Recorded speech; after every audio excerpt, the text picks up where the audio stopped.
quando Jesus foi ser apresentado no templo, e aí é a passagem de Lucas, capítulo 2, o Simeão, então, ele tinha uma palavra do Espírito Santo no coração dele, que ele não morreria sem antes ver a salvação.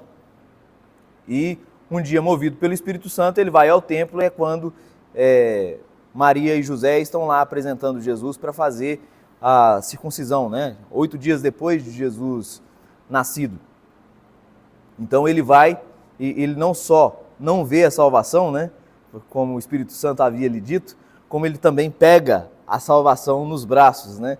Que coisa extraordinária, né? Que cena fantástica. Você pegar o Criador do universo, o sustentador de todas as coisas, como um bebezinho e levantá-lo nos braços, né?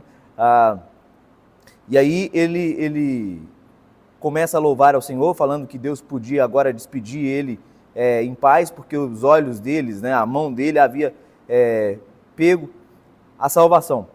Em seguida, que é o que eu quero enfatizar aqui para a gente nesta manhã, ele dá uma palavra para Maria.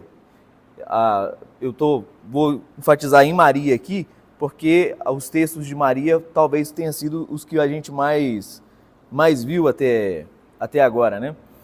E aí ele fala para Maria que Jesus seria motivo de contradição e que uma espada traspassaria a alma dela e provaria o coração de muitas pessoas.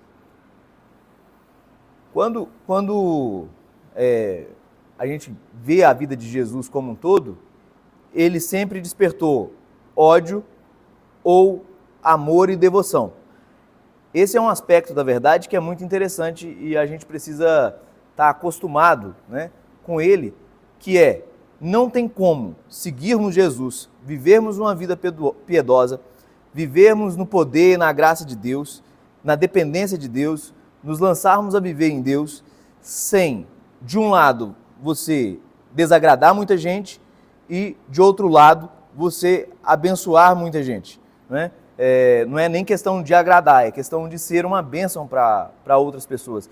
E buscando em Deus ser uma bênção, você pode despertar ódio, raiva, desprezo, sofrer solidão, e você pode também abençoar muitas pessoas. É curioso quando Deus fala com Jeremias para ele ir pregar a palavra dele, profetizar, e ele falou para Jeremias, olha, as pessoas não vão te ouvir, estou mandando você ir pregar, mas as pessoas não vão te ouvir, não é? Então, isso são coisas que podem acontecer. E mostra também que o mais importante não é o sucesso, o reconhecimento de outras pessoas, o mais importante na vida é a obediência a Deus.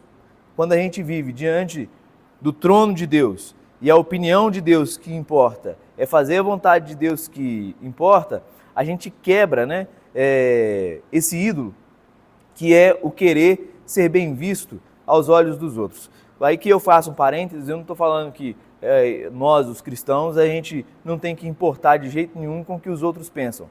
Não é isso. É importante, de alguma forma e em certa medida, saber ter retorno, feedback das pessoas, mas não é uma falta de educação, uma ignorância, no sentido de falar, olha, eu não quero saber, para mim eu vivo do jeito que eu penso que é o certo e os outros que se explodam. Não é isso que a palavra está ensinando, mas o nosso anseio, o desejo do nosso coração de fato é amar a Deus, amando o próximo, abençoando o próximo, e não necessariamente querendo a aprovação dele. O problema é querer a aprovação, é querer o respeito absoluto das pessoas. Isso a gente nunca vai conseguir, nunca, né? Se você se esforçou já minimamente para isso, você sabe que isso não é verdade. E aí, de alguma forma, pacifica também o nosso coração e nos consola de saber que o Criador do universo não conseguiu a aprovação de todo mundo e do mundão velho sem porteira, ele conseguiu foi ódio, né? Porque 3 anos de ministério, curando, andando por todos os lados, ele entra em Jerusalém ovacionado, as pessoas gritando, Hosana, bendito é o que vem em nome do Senhor, e uma semana depois, a mesma multidão estava dizendo, crucifica-o, crucifica-o. Então, para a gente ver que se a gente for viver pela opinião dos outros, a gente vai ser jogado para todos os lados como uma folha seca. Mas se a gente fixar os nossos olhos em Jesus, se a gente firmar a nossa vida para ser aprovado unicamente por Deus, porque Deus nos aceita, e respeitar o amor de Deus por nós, porque Ele é o único Salvador, Jesus é o único Salvador e é o único que pagou o preço pelos nossos pecados. Então, nesse sentido, de fato, só a aprovação dele nos é suficiente, só a graça dele nos basta. E, além disso, o Simeão fala para Maria que uma espada traspassaria a alma dela para provar os pensamentos de muitos corações. Ele estava dizendo que ela ia sofrer. Era isso que o Simeão estava falando para Maria, que ela teria sofrimentos por causa de Jesus. Em primeiro lugar, ela é mãe, né? E que mãe não sofreria junto com o filho, vendo o filho ser motivo de zombaria, não é? Vendo o filho ser surrado, apanhar, cuspido, ver o filho ser crucificado como um maldito. Então, quem não sofreria terrivelmente? Não é? Porque ela não só ficou sabendo que o filho dela havia morrido, não é? Ela acompanhou todo o processo de sofrimento de Jesus, todo o processo de crucificação.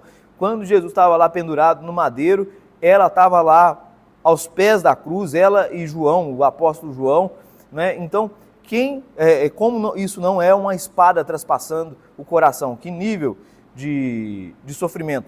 Jesus também disse para nós, se quisermos ser discípulos dele, seguidores deles, se quisermos conhecer a verdadeira vida, a boa vida, a vida feliz, nós precisaríamos negar a nossa vida, abandonar a nossa vida, tomar a nossa cruz e segui-lo.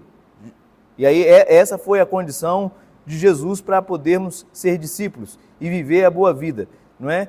Nós precisamos então abrir mão das nossas vidas e tomar a cruz que o Salvador nos apresentar. A gente não tem aí um objetinho de madeira para poder a gente carregar igual Jesus, não era isso que Jesus estava dizendo, né? Mas a nossa cruz, ela todas as vezes que o mundo impõe situações para nós, para que abandonemos ou menosprezemos a mensagem do Evangelho, a palavra de Deus. E se nós menosprezarmos, nós sabemos que muitas vezes a gente pode sofrer. Tomar o caminho da obediência e seguir Jesus. Na verdade, a maioria dos sofrimentos que acontecem conosco, eles são formas da cruz se apresentar para nós. O apóstolo Paulo fala lá em Filipenses capítulo 3, que o objetivo da vida dele, o objetivo maior da vida dele era conhecer Jesus. E o resto, ele tinha todas as outras coisas como desprezíveis, como lixo, como refúgio. O que interessava para ele era alcançar, era viver, era conhecer a sublimidade de Jesus, era conhecer Jesus. E aí ele falou, e ser achado nele, e não tendo justiça própria, e tendo comunhão com os seus sofrimentos. Ter comunhão é participar. Se Jesus sofreu, é uma honra participar dos sofrimentos dele também e sofrer por amor a ele. Isso é um ponto que meio que desapareceu na teologia contemporânea. As pessoas às vezes pregam dando a entender que se você vier para Jesus, você não vai sofrer. E aí as pessoas sofrem. Acontece que elas usam a sabedoria do avestruz. Parece que não está sofrendo, mas está sofrendo, né? Então, quando a gente tem esse olhar redentivo, quando a gente passa a fazer o que Paulo diz lá em Efésios 5, remindo o tempo, olhando para o nosso tempo com um olhar redentivo e vendo os sofrimentos que se nos apresentam, toda situação que traz sofrimento, tribulação, angústia, é uma espécie de cruz. Acontece que Deus não desperdiça nada, né? Ele diz que todas as coisas cooperam para o bem daqueles que amam a Deus. Então, todo sofrimento que se nos apresentam, eles são bem-vindos nesse sentido, porque Deus vai pegar esse sofrimento e vai transformá-lo vai fazer com que ele coopere para o nosso bem. Por isso a Bíblia vai dizer que nós precisamos ter por motivo de toda alegria quando passamos por várias tribulações. A tribulação na vida do cristão, ela não te destrói. Por quê? Porque você está assistido pela graça de Deus. Paulo entendeu isso depois de orar 3 vezes, pedindo para que o Senhor afastasse o espinho da carne dele. E Jesus falou, olha, eu não vou afastar, mas a minha graça te basta, porque o meu poder se aperfeiçoa na sua fraqueza. E aí Paulo falou assim, então agora eu vou me gloriar nas tribulações, nas angústias, nas perseguições, nas fraquezas, porque quando eu sou fraco, então é que sou forte.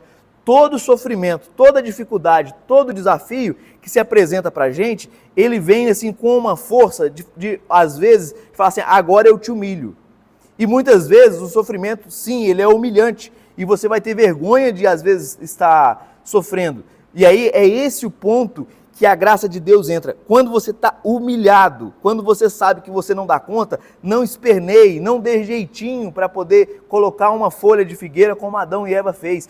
Entenda que naquela fraqueza, ali é onde a graça de Deus pega essa situação de sofrimento, de dificuldade, de fraqueza e muitas vezes até de pecado e faz aquilo cooperar para o nosso bem e nós somos tomados pela força de Deus. E aí não é uma força que traz glória para nós, é glória para Deus. E aí a gente passa pelo sofrimento e olha para trás e a gente reconhece.